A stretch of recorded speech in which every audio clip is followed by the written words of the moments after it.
안녕하세요. 믿을 수 있는 진료 다운치과 이영주입니다. 반갑습니다.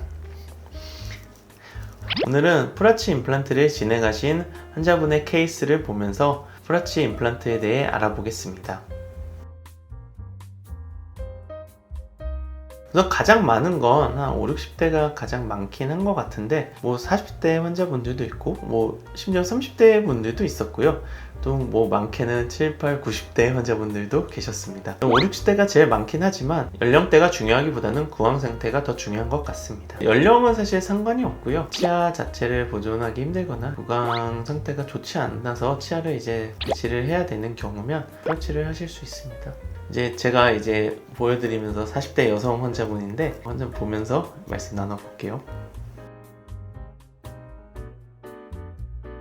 원래 어머니께서 저희 치과에서 계속 진료를 받으시던 분이 계신데 저희 치과에서 너무 치료도 잘 받으시고 되게 만족스럽게 임플란트도 하시고 하셨던 분인데 자기 딸이 구강 상태가 너무 안 좋다, 이가 너무 안 좋다 라고 하셔서 치료 자체가 다른 병원들에서 쉽지 않다고 하는데 여기서 치료할 수 있냐 라고 하셔서 한번 모시고 오시어라 해가지고 치료를 진행하게 된 케이스입니다. 우선 환자분이 처음 오셨을 때 보니까 치아 자체도 빠진 게 많으시고 나뭇잎조차도 많이 흔들리시고 치아가 아파서 식사도 좀 잘 못하신다고 하시더라고요. 보기에도 치아가 너무 안 좋고 잇몸이 약하다고 생각하셔서 치과에 대한 공포도 엄청 심하셔서 치과를 잘 못 오셨다고 하기도 하셨고 치아의 상태가 안 좋다 보니까 사실 자신감도 많이 떨어진 상태라고 하시더라고요. 처음 오셨을 때 제가 사진을 조금 보면서 설명을 드릴 건데 지금 사진을 보시면 딱 보기에도 상태가 상당히 안 좋죠. 몸도 많이 부어있고 보기에도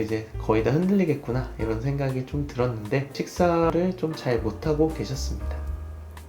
위아래로 사실 뼈가 또 그렇게 좋지는 않으셨어요. 하악 같은 경우에도 잔존골이 그렇게 특히 어금니 쪽은 잔존골이 또 많으신 것도 아니셨고 상악도 잔존골이 상당히 부족해서 상악동 거상술도 병행해야 되고 있는 쪽도 사실 골폭도 많이 좁아가지고 수술 자체가 쉽지 않겠구나 라는 생각을 하긴 했었는데 실질적으로 분석하면서 보니까 정말 어렵긴 하더라고요. 그래서 그래도 저는 어느 누구도 안 된다고 생각을 해서 어떻게든 분석을 해서 수술을 결국 진행을 하였고 이분이 사실 좀 치과에 대한 공포증 때문에 그동안 치료를 못 받으셨다고 했잖아요. 그래서 수술 시간도 조금 최대한 줄여드리려고 노력을 했고 마취나 치아를 뺨에 있어서도 환자분께서 좀 덜 아프시게 불편감을 덜 느끼시게 좀 진행하려는데 집중을 했습니다.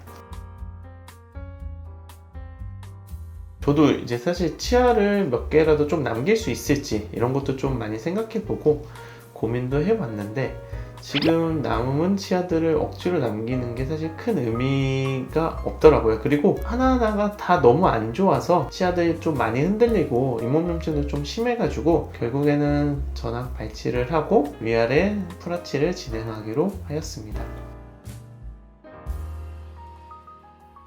환자분께서 다른 곳도 가셨을 때 뼈가 너무 없어서 임플란트가 힘들다 이런 얘기도 좀 많이 들으셨더라고요. 또 여기서 가능하다라는 얘기를 들으셨을 때 좋아하셨는데 그러면서도 치료할 때에 대한 걱정을 또 많이 하셨습니다. 근데 또 실질적으로 수술하고 치료를 했을 때 환자분이 걱정했던 것보다 훨씬 괜찮았다고 하시고 걱정하시는 것 중에 하나가 임플란트 식립하고 치료하고 나서 다음에 아프거나 다음날 많이 아프거나 부을까봐 좀 걱정을 많이 하시잖아요.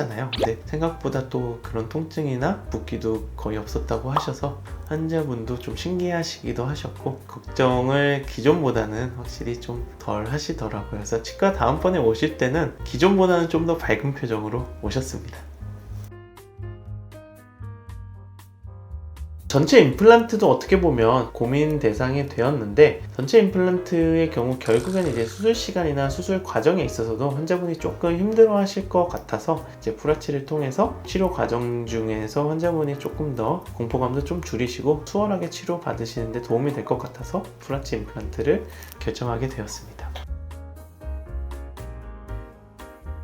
이분은 임플란트를 식립하기 위해서 자리를 찾다 보니까 전치부도 골폭이 너무 얇아서 사실 수술 자체가 좀 힘들기도 했었고 하악의 경우에는 잔존골 자체가 항신경관 때문에 전정골 자체가 많지 않았던 분입니다. 이곳을 수술할 때는 조금 더 이제 좀 신경 써서 수술을 해야 됐었고요. 전치부도 기존 치아 때문에 이제 뼈가 많이 높고 염증도 좀 많았기 때문에 그런 부분을 좀 고려해서 식립 위치를 결정하였습니다. 상악의 경우에도 상악동이 좀 많이 내려와 있어서 전정골이 상당히 없는 상태셨고, 그래서 상악동 거상술을 많이 동반하셔야 되는 분이었고, 전치부의 경우에는 사실 사용할 수 있는 뼈가 그리 많지는 않았습니다. 사용할 수 있는 뼈들을 최대한 이것저것 위치를 시켜보면서 임플란트 식립 위치를 결정하였고, 뼈가 약해서 보통 제가 6개 심는다고 했지만 이분은 7개가 되었네요. 뼈가 좀 약해서 하나 정도 더 심어드리긴 했습니다. 이게 결국엔 마지막에 이를 올린 사진인데, 너무 지금 기존에 이제 염증이 있던 부분도 회복도 잘 하셨고, 위에도 이제 견고하게 좀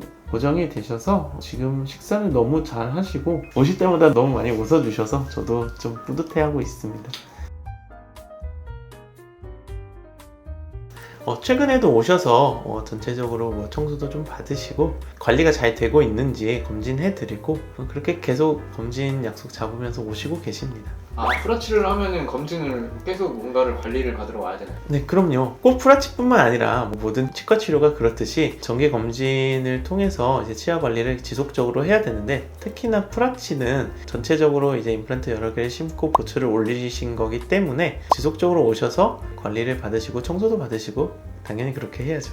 안 아프다고 안 오시는 분들 정말 꽤 있어요. 근데 그러다가 이제 나중에 어딘가 문제 생겨서 오시면 저도 난감하거든요. 지속적으로 오셔서 관리는 꼭 받으셔야 됩니다. 지금까지 프라치 임플란트를 진행하신 환자분 케이스를 통해서 프라치에 대해 알아봤습니다. 궁금한 거 있으시면 댓글로 남겨주세요. 지금까지 믿을 수 있는 진료 다운치과 이영주였습니다. 감사합니다.